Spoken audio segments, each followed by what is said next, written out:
This is a special edition of Late Night Health. I'm Mark Alyn. Coming up is Supplyside West, which will take place in Las Vegas, Nevada next week.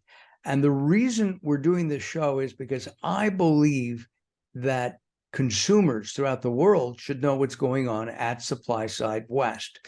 Our guest is Sandy Almendarez, and she is the Vice President of Content for Supplyside. Sandy, nice seeing you again. Thank you so much. Hi, Mark, and hi, everyone out there. Sandy and I met at after the elephant in the room a couple of months ago when we were discussing sexism in the nutraceutical world, and that won some awards for our friend Amy Summers. All right, let's talk about this. First of all, what is Supplyside? What can people who are going or want to go, what can they expect? Yes, well, Supplyside West is next week. That's a trade show that's co-located with Food Ingredients North America. It is the largest gathering of health and nutrition professionals in North America. We've got it at Las Vegas at the Mandalay Bay from October 23rd to 27. The people who come to Supplyside West FINA, they're business professionals who focus on research development, product development, QA, QC, purchasing, supply chain management, marketing, anything really that has to do with developing products in the health and nutrition industry. So supplements, functional foods and beverages, healthier foods and beverages, sports nutrition, pet health, personal care, all of those people are coming to Supplyside I think West. I even saw organic clothing. Absolutely, yes. Right? Anyone that's adjacent, interested in ingredients, how they're imported into products that serve a North American consumer.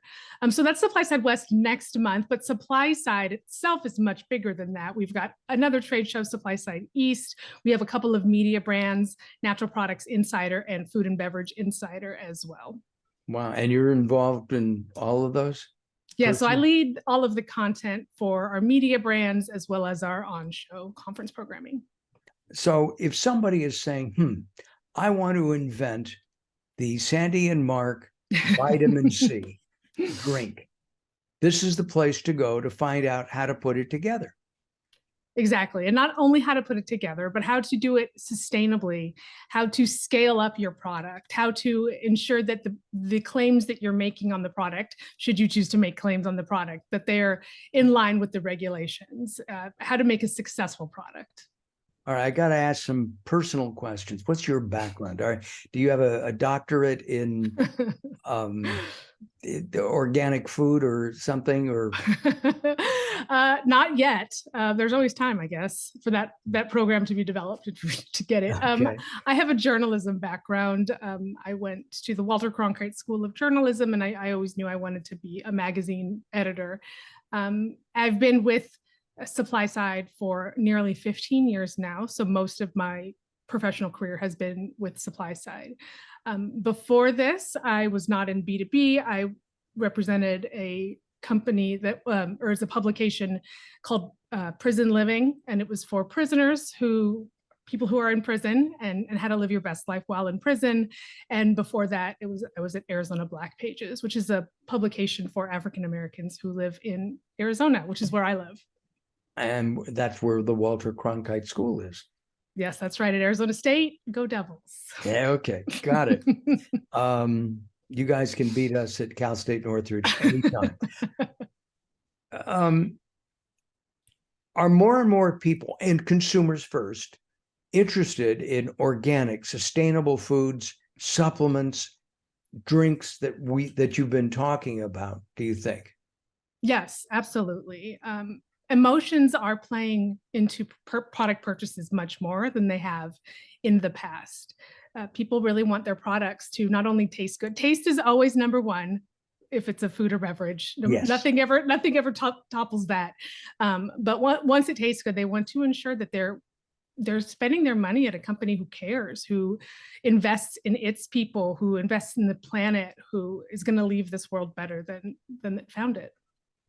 And because of that, because of the consumer want and need, I think that, you go to the market today and you buy potato salad, okay?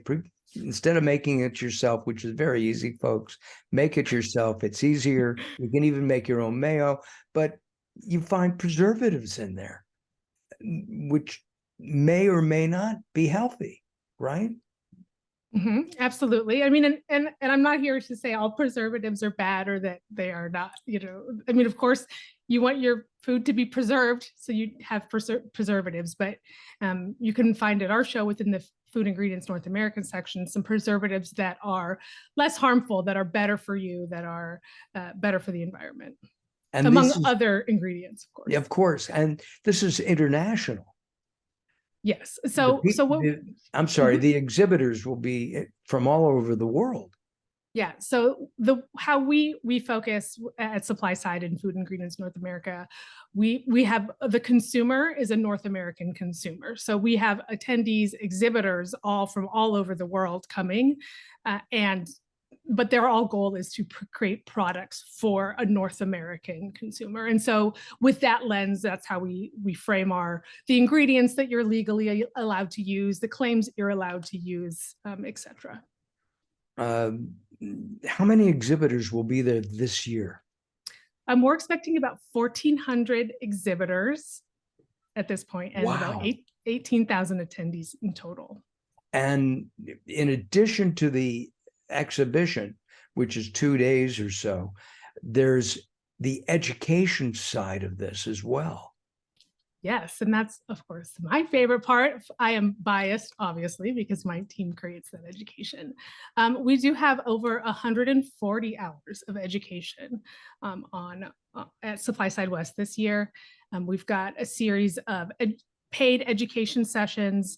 Then we have 2 stages on our show floor that are going to be open to anyone who registers for the show, as well as Supplyside Studio, which is an interview type content. It's not necessarily for watching. There's not a stage, but it's for live streaming. And so we will have content live streaming from the show out to our YouTube for anyone to watch. And I've only been trying for 25 years to be on that stage, so I'm available. Well, you gotta know someone, I guess. Yeah. Okay. Has it grown since last year? It has grown since last year.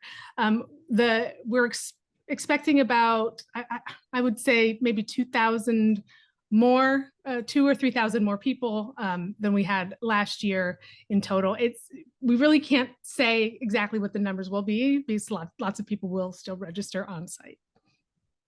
And the people who are attending, let's hone in on that. Who specifically will be attending? Because this is, as I mentioned at the beginning, this is an industry show. It's not open to consumers. Yet I think consumers need to know about it, because at the end of the day, they're the ones who go in and buy the new products, new supplements, and new underwear that may be organic. Yeah, I agree. I think it's important that consumers know about Supplyside, all the things that we offer, and the commitment from this industry that the reason we all get together is to create better products, to create products that bring more health to more people, that help people feel better and take these nutrition products and ultimately live healthier lives. And I think it's important that consumers know that this industry is really passionate about serving them, and we are always striving to do more and do better for them. Yeah, and so I was going to say that the parent company is very involved with things like sustainability in Informa. Absolutely. We have a lot of sustainability initiatives at Supplyside West, as well as greater within Informa. It's a very large commitment from our company. Let's talk about sustainability as we kind of wrap up what we've been talking about. What is sustainability?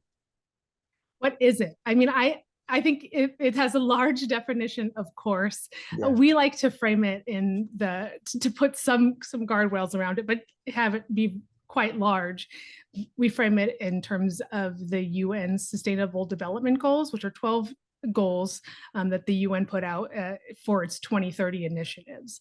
And so we like to use that kind of framing. So not only is it environmental sustainability, but it's gender equity, it's healthier foods, it's BIPOC and minority diversity. It's a lot of things that are part of what we consider sustainability, and all of them are very important. And one of those things would be, we talked about, you just mentioned gender equality, getting rid of sexism is one, but also, growing things like radishes and making sure that they're grown properly, that it's a sustainable crop rather than taking away from Mother Earth. Absolutely. We like to talk about and support regenerative agriculture, which goes even one step beyond sustainable. Like, sustainable means to me keeping things status quo, not depleting. Regenerative agriculture is actually using plants to create better soil health. And so it's a series of rotations, crop rotations, and the ways that you can treat the soil so that it's actually improved because you are using it and farming it. So a few years ago, at one of the supply sides, I'm walking down an aisle and people are giving away samples, okay, of the supplements and food items and having a great old time. And somebody was promoting a sustainable product. I don't know if they're back or not. They were chocolate covered crickets. Yeah. Okay. What would you say is yeah, I mean, sustainable protein is a big discussion. A lot of companies are leaning into plant-based protein, and plant-based everything is very important and popular. There was a big cricket movement a few years ago, I would say, and not to say that it's dead, but I pun intended, that I haven't really seen a lot of cricket protein. I'm sure it's still out there. I think for me, it was hard to stomach. I had some of them sometimes, but it wasn't something that I wanted to purchase on my own. No, I'm with you. And the gentleman, I was told that somebody told this guy who was passing it out what I do and didn't tell me. He said, "This is just great chocolate." And it was a little crunchy for me. Well,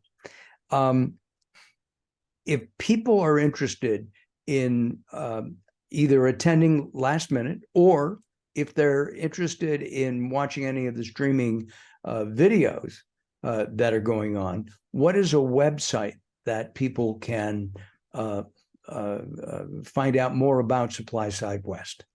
Yeah, so our website is supplysidewest.com. You can also search Supplyside on YouTube, and from there you will be able to view the live streaming of our shows. We'll have 3 live streaming going throughout the 2 days of the expo hall.